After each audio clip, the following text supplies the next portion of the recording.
السلام علیکم ریڈرز، کیسے ہیں آپ سب؟ امید کرتی ہوں کہ آپ سب لوگ ٹھیک ہوں گے۔ Welcome to my YouTube channel. میرے پیارے ریڈرز، کیسی تھی ایپیسوڈ نمبر 13؟ امید ہے کہ آپ کو وہ پسند آئی ہوگی۔ میں نے ایپیسوڈ نمبر 13 میں وائس اوور اس لیے ایڈ نہیں کی تھی کیونکہ میری طبیعت کچھ ٹھیک نہیں تھی، تو آئیے ہم بنا وقت ضائع کیے اپنے ایپیسوڈ کا آغاز۔ یشفا یزدان کی حرکتوں سے تنگ آ چکی تھی، لیکن وہ اپنے بھائی کی زندگی چاہتی تھی۔ عاشر اس کا اکلوتا بھائی تھا، اکلوتا خون کا رشتہ۔ یشفا اس کی جان خطرے میں نہیں ڈالنا چاہتی تھی، وہ اسے کھونا نہیں چاہتی تھی، اسی لیے چپ تھی۔ وہ اپنے رب سے مدد اور انصاف کی طلبگار تھی، لیکن خدا کی ایک جادوئی دنیا بھی انسان کے ساتھ چلتی ہے۔ جلد یا بدیر سب کچھ ٹھنڈا پڑ جائے گا۔ ہر فرعون کے لیے خدا موسیٰ کو ضرور بھیجتا ہے۔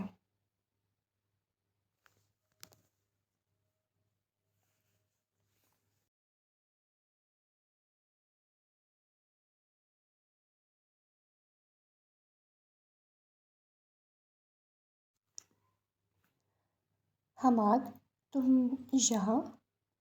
ذیشان پریشان ہوا تھا۔ بیٹا تم آج آفس خیر تو ہے؟ بابا آپ نے ہی تو بلایا تھا۔ حماد کنفیوز ہوا۔ نہیں بیٹا، میں کیوں بلاؤں گا؟ وہ آفس بوائے بھی غائب ہو چکا تھا جو حماد کو لے کر آیا تھا۔ حماد غصے کی حالت میں گھر آیا۔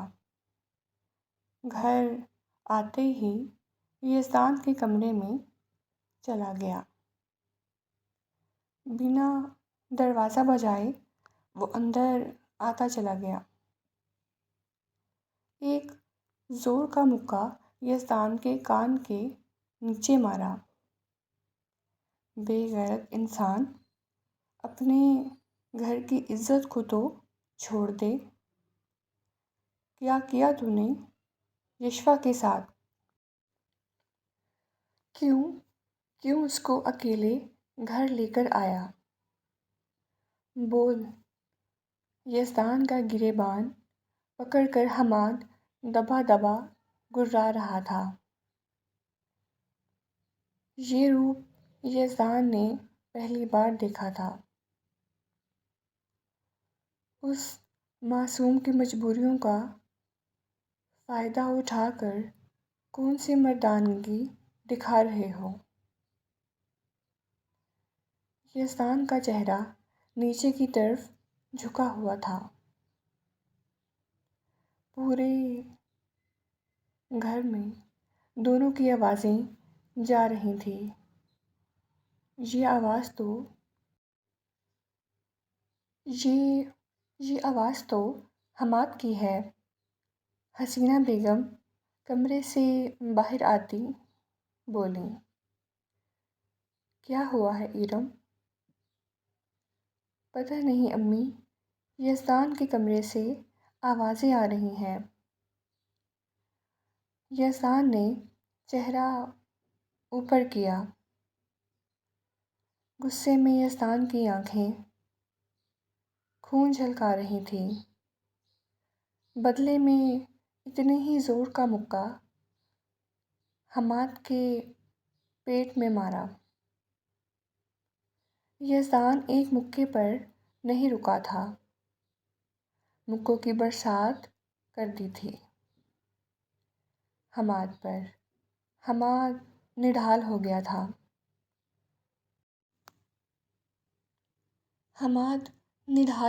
تھا۔ یزدان کا فون لگاتار بج رہا تھا۔ حماد زمین پر گرا ہوا تڑپ رہا تھا۔ چلے جاؤ حماد،